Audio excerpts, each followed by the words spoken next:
Conservative New Media viewers, J-Lin fans around the world, what's up? It's me, PFA Paul F. Villarreal, the NBA expert. We're here to discuss Brooklyn's 129-109 defeat tonight to the Minnesota Timberwolves in Minneapolis, Minnesota. Wolves improved to 18-29 on the season. Brooklyn falls to 9-38 on the year. Brooklyn has lost 5 games in a row, and this was the second night of a back-to-back for the team, so they were a little more tired than were the Wolves, particularly since the Nets were traveling, and I think Minnesota was just sitting at home waiting for them. What happened in this game was Minnesota got off to a huge lead early. They were up 19-5, so they're up 14 points. And then the Nets brought in their bench, and the bench started to do a really good job, which is the trend for the Nets. They, as we talked about in last night's video, the Nets want to wear you down with their depth, and kind of they attack you in waves. That worked for a decent amount in this game, but in the third quarter, the Wolves kind of started to pull away, and then they expanded that into the fourth quarter where it became a blowout, as the final score would indicate. And the Nets probably just got a little bit tired, as you would imagine on a back-to-back game, particularly when you're traveling on the road. Brooklyn also was without Rondae Hollis-Jefferson for the second half of this game. That certainly didn't help their cause any. He was part of the bench unit that was making a push against the Minnesota lead there in the first half, but he left the game with a sore ankle and did not return. The players who did not play for Brooklyn tonight were Jeremy, again, sitting out with a hamstring, and Joe Harris, who is still out with his own sore ankle. But 3 players who did not play last night, Caris LeVert, Brook Lopez, and Trevor Booker, they all did play tonight, so that was good for Brooklyn to get those players back. Of course, Booker, Lopez, and LeVert had just been rested last night for tonight's game. They didn't want them to play both nights of the back-to-back because both have had injury issues in the past. And Booker returned from illness, so he was able to perform tonight. So most of the night was just minus Harris, minus Jeremy Lin, and then in the second half they were without Rondae Hollis-Jefferson. Let's look at the statistics really quickly. Brook Lopez led Brooklyn with 25 points, 7 rebounds. He played an excellent game, shot the ball, I thought, pretty well, though I do not have the statistics in front of me. Spencer Dinwiddie got the start, 13 points, 4 rebounds, 5 assists. Sorry, I'm looking at a box score where the information is false. They have it mixed up who's a starter and who is not. Bojan, 10 points, 1 rebound, 2 assists. Trevor Booker, 6 points, 5 rebounds, 1 assist. Randy Foye was the final Brooklyn starter. He started at shooting guard, 5 points, 2 rebounds, 1 assist. Now, as I alluded to earlier, the real heroes of this game for Brooklyn, except for Brook Lopez, who did play fantastic, were the bench units. Caris LeVert, Isaiah Whitehead, Justin Hamilton. Caris LeVert, 11 points, 4 rebounds, 1 assist. He continues to impress. He's just getting better and better. Isaiah Whitehead, 10 points, 2 rebounds, 8 assists. LeVert and Whitehead, if you're looking for positives in this season, or looking for things to feel good about, you've got to be impressed with how these guys are playing. They are developing rapidly, and the bench unit is becoming cohesive. When the 4 that they brought in tonight to make the comeback in the first quarter, they kept Brook Lopez in, and they brought in Whitehead, LeVert, Rondae Hollis-Jefferson, and Sean Kilpatrick. And those guys completely changed the game. As I've said earlier in earlier videos, those are 4 guys who are athletic, they're young, they can get up and down the court, and they're going to be better than a lot of second teams in the NBA, particularly as a unit. And I just was really impressed with how they performed tonight. And I mentioned Sean Kilpatrick. Let's talk about his statistics. 14 points, 1 rebound, 1 assist. So Another good outing for Sean Kilpatrick after his performance last night. And as we mentioned, he had been in a slump. So then you're talking about LeVert, 11 points. Whitehead, 10 points, 8 assists. Kilpatrick, 14 points. You're talking about multiple double-digit scorers coming off your bench. That is strong. That is significant. And that is, as I've said, that's how Brooklyn wants to play. Quincy Acee also got some run in this game as well, and that's because Trevor Booker ran into some foul trouble in this game. But I found out Quincy Acee's contract expires tomorrow on Sunday. So that's when the team is going to make a decision about him. As far as I understand, there is no word on what that decision is going to be. So we're just going to have to wait until tomorrow to see what it is going to end up being for the team. But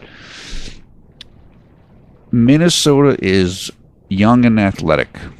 They're more athletic than Brooklyn is. Although Brooklyn was running up and down the court pretty well in this game, Minnesota has better jumpers than Brooklyn does. So you see guys like Wiggins and Zach LaVine kind of jumping up and over the Brooklyn counterparts. So that was the edge in athleticism that Minnesota had in this game. Still, I thought Brooklyn looked pretty good, given that some of their guys are not the most athletic players, like a Brook Lopez, like a Bojan Bogdanovic. Still, they were able to, for most of this game, they were in this game. And unfortunately, the final score was minus 20 points. But I still am happy with how the team is advancing. Yes, they have talent deficits.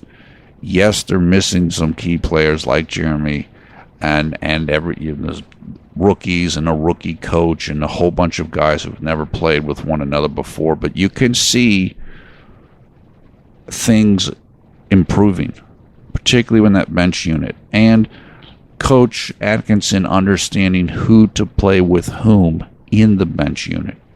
It's definitely the way that the team wants to perform, given the way that the Nets' performance team is and how much they rest guys and kind of limiting minutes on guys, even guys who start and are the regular starters.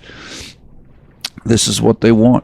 They want to attack you with multiple units and just wear you down and wear you out. And in order to do that, you have to have quality depth, and you also have to allow your players to develop. They have to get time on the court. And so all this losing and all these difficulties is paying dividends and will continue to pay dividends going into the rest of this season and heading into next year. So we're taking our lumps right now, but things should improve as we continue to move forward. Now, turning to the Timberwolves, the majority of their damage was done by their starters. Brooklyn's bench definitely and significantly outscored Minnesota's bench. In fact, the only real factor off of Minnesota's bench in terms of a points production was Shabazz Muhammad. Let's look. Shabazz Muhammad, as I mentioned, 18.7 rebounds, so he was fantastic off the bench. Also, rookie Chris Dunn did have 7 assists coming off the bench, but he only had 10 points. Karl-Anthony Towns, 37 points, 13 rebounds. Look, Karl-Anthony Towns is a star in the making, but the truth is he's already a star. He's young. He's a terrific player. He can play inside. He can play outside. He just extremely energetic, has a ton of moves, and he was really putting it on Brooklyn tonight. Andrew Wiggins, 23 points, 3 rebounds, 4 assists. Zach LaVine, 20.6 rebounds. Ricky Rubio, 14.6 assists. Georgi Jeng, sorry, I'm not pronouncing properly, 12 points, 10 rebounds. So, again, everybody except for Shabazz Muhammad that it was in double-figure scoring for the Minnesota Wolves was a starter tonight. And really, it was the starters plus six-man Muhammad. They did the damage. And even though Brooklyn got a tremendous amount from their bench, it just wasn't enough to counteract it. Brooklyn shot 48% from the field. So it's the second straight night that they've shot 48% or better from the field. That's fantastic. They had 40 rebounds, 20 assists, 14 turnovers. Not horrible, but you certainly want that ratio to be a little bit better than what it is looking tonight. On contrast, Minnesota 27 assists, 11 turnovers. That's closer to the 3-to-1 that you're looking for, and certainly more than the 1-to-1/2-to-1 that where Brooklyn was at tonight. Minnesota also shot 51% from the field, including 45% from three. So once again, Brooklyn's offense good, Brooklyn's defense not good enough, and that's what they have to continue to work on. That's where some athletic infusion of talent will help them. That's where some experience and kind of going over and working on some of the defensive schemes will help them as well. Now, I forgot to mention this. I should have mentioned it earlier, but I'll mention it now. Jeremy was shooting around before the game, and the Brooklyn Nets official Twitter feed put up about a 30 to 40 second video of Jeremy shooting. If you go to our Twitter feed, you will see that I retweeted that a couple hours ago. He looked pretty good, moving a little bit slow, a little bit gingerly on the hamstring, which is the left hamstring that's hurt, I believe. But it looks pretty good. Look, there's no reason for Jeremy to rush back now. I mean, they should take it slow with him. They're going to take it slow. It's still, from right now, it's still 2 to 4 weeks away. You're not playing for anything. I know Jeremy wants back on the court as soon as he can get back, but you just need to heal him up now. It's good that he's traveling with the team. I'm sure if he wanted to not travel with the team on this little road trip, he could have gotten out of it.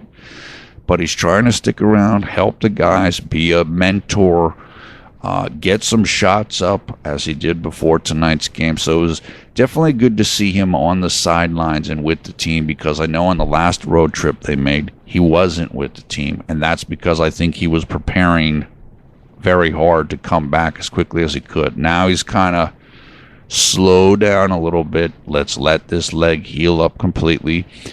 And just observe what you can. Again, we know that when Jeremy came back after the first hamstring injury, he looked better.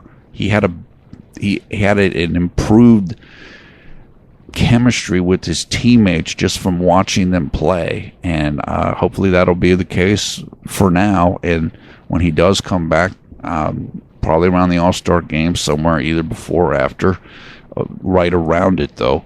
Hopefully he's feeling good, and he can kind of pick up where he left off. But it was encouraging, certainly, to see him out there shooting jump shots and moving around good.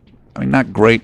Maybe he looks like 80%. You don't want to push the leg too much. Again, there's absolutely just no reason to do that right now. So, but we did see that, and the Nets wanted to kind of get that out to their fans, and I'm sure that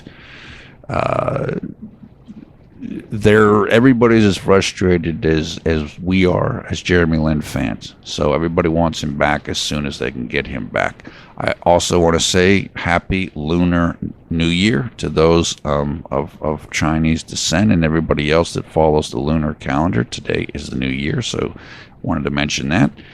That's pretty much all I have to say about tonight's game. So let's talk about the next game coming up, and that game will take place 2 days from now on Monday, January 30th. It is against the Miami Heat in Miami, Florida. It will take place at 7:30 p.m. Eastern Time here in the United States, and you can follow it on the Yes Network or NBA League Pass. Miami is not a good team. However, they just defeated the Golden State Warriors a few days ago. That was probably their biggest win of the season. They're a team in transition, much like the Nets. I think Miami felt they would be better this year than what they've turned out to be. But right now they are kind of in transition between where they're at right now and having difficulties like losing Chris Bosh to the blood clot issue that he's been going through the last several years. losing Dwayne Wade in the offseason to the Chicago Bulls, and now they've got to kind of, Pat Riley and the team, they've got to start rebuilding and figuring it out and sorting out who they want there and who they don't want there. So it's another game in which the Nets should be able to be competitive. It's a winnable game. Hopefully the team, I don't know when Joe Harris is scheduled to come back. Hopefully Rondé's ankle will be okay to play in that game. We're just going to have to see. But if the Nets come out and they play hard, like they played tonight, and they use that bench and that depth to kind of keep themselves close or gain a lead when the bench comes in, then they should have a chance to win that game. Again, they're playing good enough offense. They just need to pick up the defense and hopefully maintain the solid offense while they work to get the defense more of where they want it to be. Hope you're having a great night or great day wherever you are around the world when you watch this video. Take care. We will talk to you again soon. Monday night, less than 48 hours from now, Brooklyn Nets travel to South Florida where they will take on the Miami Heat less than 48 hours away.